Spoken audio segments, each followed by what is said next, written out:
Selamat pagi Bapak Ibu Saudara. Kiranya kasih karunia damai sejahtera Tuhan ada pada kita semua. Kita akan kembali merenungkan firman Tuhan dalam ibadah Minggu pagi ini. Mari kita siapkan hati, kita mohon pimpinan Roh Kudus. Allah Bapa di surga, kami bersyukur pagi ini kami boleh bangun kembali dengan sehat setelah semalam kami beristirahat. Di hari Sabat ini kami akan merenungkan firman-Mu dalam ibadah di tengah-tengah keluarga kami masing-masing. Bapa, mohon kiranya Roh Kudus memimpin kami. Di dalam nama Tuhan kami Yesus Kristus kami berdoa. Amin. Saudara, firman Tuhan pagi ini terambil dari Injil Yohanes 10 ayat 1 sampai 10. Bapak Ibu dipersilakan untuk membacanya secara lengkap. Saya akan membacakannya ayat 10 yang menjadi nats kita. Yang demikian. Pencuri datang hanya untuk mencuri dan membunuh dan membinasakan. Aku datang supaya mereka mempunyai hidup dan mempunyainya dalam segala kelimpahan. Yang berbahagia tentu kita yang senantiasa melaksanakan firman-Nya. Amin. Hidup berkelimpahan. Bagi masyarakat yang tinggal di dataran tinggi Yudea, gembala dan domba adalah pemandangan sehari-hari yang dapat dilihat dengan mudah. Tuhan Yesus mengajar para murid menggunakan perumpamaan analogi gembala dan domba. Dan firman Tuhan pagi ini itu mengandung rahasia besar. Secara khusus kita akan membahas ayat 10. Gembala datang supaya domba mempunyai hidup dan hidup yang berkelimpahan. Kalau dalam bahasa Jawa hidup berkelimpahan itu urip kaluberan. Apa maksudnya? Apakah kaluberan yang dimaksud di sini adalah harta benda duniawi? Untuk itu mari kita lihat dan pelajari bahasa asli. Dalam bahasa Yunani ada dua kata yang artinya hidup. Yang pertama itu zoe, mengacu pada kehidupan rohani. Yang kedua, bios, mengacu pada kehidupan jasmani. Bios berbicara tentang tujuan makhluk hidup itu adalah mencari makan, minum, kenyang, berkembang biak, punya keturunan, menjalani hidup sampai kematian. Jadi bios melulu hal-hal jasmani. Sedangkan zoe itu berbicara tentang hidup yang sesungguhnya seperti hidup Tuhan Yesus. Jadi hidup yang mempunyai arti yang mendalam. Bagaimana seseorang mengisi hari-hari hidup agar memiliki nilai kekal dalam segala makna yang mampu kita berikan untuk orang lain dan kerajaan Allah. Jadi zoe artinya hidup seperti yang Tuhan Yesus jalani. Dan kata yang dipakai dalam nats kita ini adalah zoe, kehidupan rohani. Jadi di sini Tuhan Yesus tidak mengajarkan tentang hidup yang melulu hal jasmani, tapi nats kita berbicara tentang zoe, kehidupan rohani.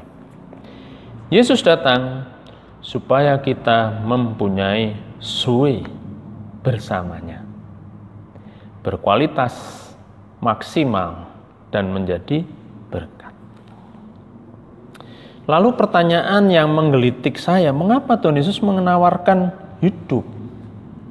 Karena kalau kita teliti, pada kenyataannya masih banyak orang yang hidup, tetapi mereka mati secara rohani atau tidur. Karena apa? Terbelenggu oleh dosa-dosanya. Dia tidak mengikuti gembala, tetapi mengikuti keinginan hatinya. Dia condong mengikuti keinginan hatinya, yaitu bisa disebut si pencuri kehidupan. Iblis dengan segala jeratnya, dengan tipu dayanya. Mari saya akan mengulang ayat 10 yang demikian. Pencuri datang hanya untuk mencuri dan membunuh dan membinasakan. Aku datang supaya mereka mempunyai hidup dan mempunyainya dalam segala kelimpahan. Jadi kita, domba yang mau digembalakan oleh Dia Sang Gembala, akan benar-benar mendapatkan hidup yang berlimpah, terbebas dari dosa dan segala keinginan semu. Bapak Ibu yang terkasih, Zoe adalah kehidupan rohani spiritual kita. Zoe adalah kehidupan yang asli pada mulanya yang Tuhan berikan. Seperti roh yang dihembuskan kepada Adam manusia pertama. Dan awalnya ini membawa Adam hidup suci, murni, berkualitas tinggi, tanpa dosa. Pagi ini melalui renungan singkat di Minggu Paskah yang keempat ini, melalui bacaan ini kita diingatkan kembali. Mari kita dengar sebagai dombanya, kita kenali suaranya, kita ikuti Dia Sang Gembala yang baik, yang sudah memberikan nyawanya untuk kita para dombanya. Karena Dia akan menuntun kita untuk merasakan hidup yang sesungguhnya, berlimpah dengan kasih, kebenaran, dan hidup yang kekal. Tidak sekedar menjalani hidup biasa saja. Karena itulah yang memang Dia inginkan bagi kita para dombanya yang setia dan yang menuruti Dia. Tuhan memberkati. Amin. Mari kita berdoa. Terima kasih ya Tuhan atas firman-Mu.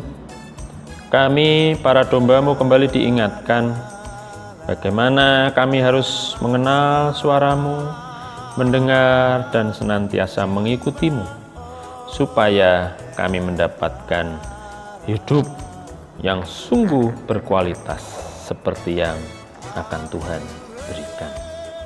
Sempurnakan firman-Mu, materaikan di dalam kehidupan kami masing-masing. Di dalam nama Tuhan kami Yesus Kristus kami berdoa. Amin. Demikian Bapak Ibu Saudara yang terkasih, selamat hari Minggu, Tuhan memberkati.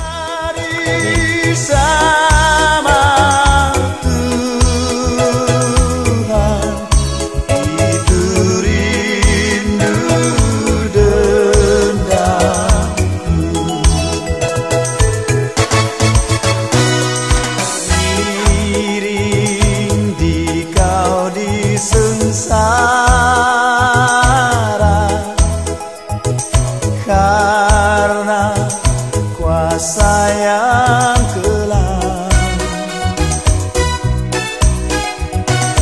aku tahu satu